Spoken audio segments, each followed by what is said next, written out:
once again, the things you find on Facebook Marketplace. And I've got one of those friends that will send me listings, everything from an anvil to a cattle trailer. And I'm like, why do you send me this stuff? But every once in a while, he hits a home run. And this one was out of the park. Like, it was crazy. So I'm minding my own business. Phone goes off. And Mark is I used to watch him get off the school bus. He was Marky to me, but now he's 36 years old. He sends me this weird van and something I've never seen before. And obviously, I'm a van guy with the Cannonball Run ambulance, and Arnie's a van guy. And there's the van breed people. We need our heads checked. I mean, there's people that like six-wheeled cars. There's just bizarre people have their own things, but I'm a van guy. So Mark's like, oh, Travis can use a van. And it's this futuristic space age looking silver minivan. I'm like, man, this thing is rad. Like, what is the deal? And the listing's a little vague on it, but it's not like bad Facebook Marketplace vague. And you could tell like it's a real ad, and you can tell, the background and where it's at. And it was local, within 40 miles of my house. And I was like, all right, let's go, give this guy a ring. And I'm not one of those people that will message him on Facebook Marketplace. I mean, if you're really interested and you can figure it out, give him a call. Don't make an offer over the phone. Don't make an offer over email. You can't offer for something until you see what you're about to buy. And that always makes my skin crawl. If you list something that's for $1,000 and somebody says, will you take 500? I'm like, you haven't even been here to look at it yet. So we contacted the seller, let him know we weren't Facebook dreamers and we were coming with cash to buy this thing. And we were going to give him his asking price, which was a ridiculous $1,500.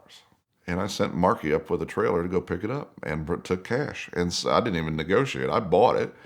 And I started doing a little investigation when this thing came back, because like it looks like a Prius and like a Nissan Quest and like a Honda Odyssey all had a three-way, and this happened. But it's rad. Okay, so it gets home, and I roll it off the trailer and back to the shop, and there's some funky way where you have to start it where the electric motor doesn't turn on, and it's powered by a 1.8 VVT like Chrysler motor that they only offered in a Caliber of all things. I'm like, all right, let's look this up. Came with the clay models in the back of the van of how the thing was sculpted, how the thing was made. The cutaway in the middle is made of carbon fiber. Like, I would hate to know what this running, driving prototype van from 2010, we found out, is worth. So we started digging into it, and it was a company based out of Anderson, Indiana called Bright.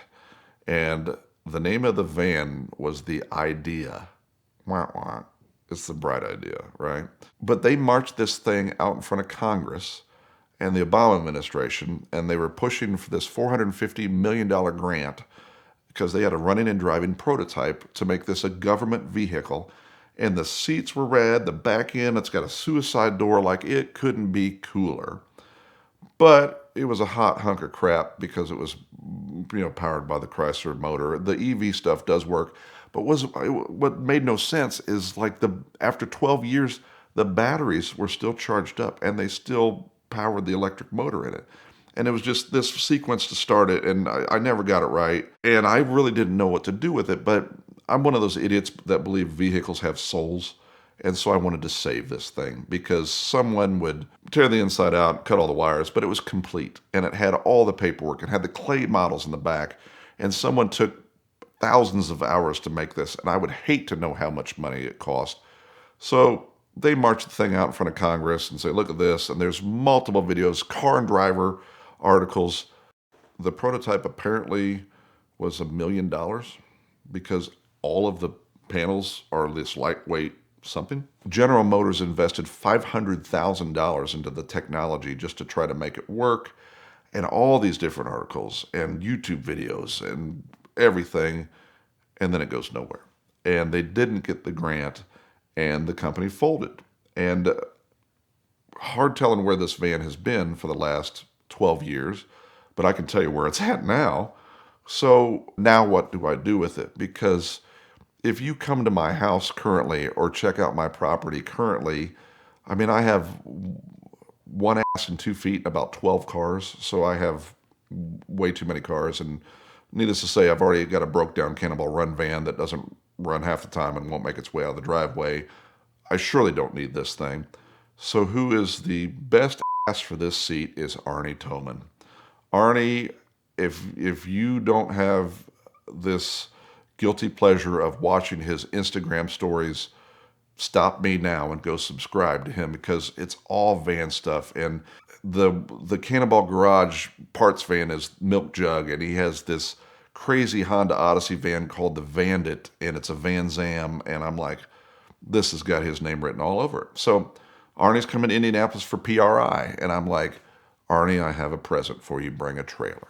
If I ever say anything like that, then bring a trailer. It's like, and I've said before, if Ed Bullion calls you and you're at a funeral or a wedding, take that call. I mean, just if I say come with a trailer, bring it to my house. So Arnie gets there and he's like, oh my, what do we have here? So Arnie went home with it, and he spent 2 days in Indy for PRI.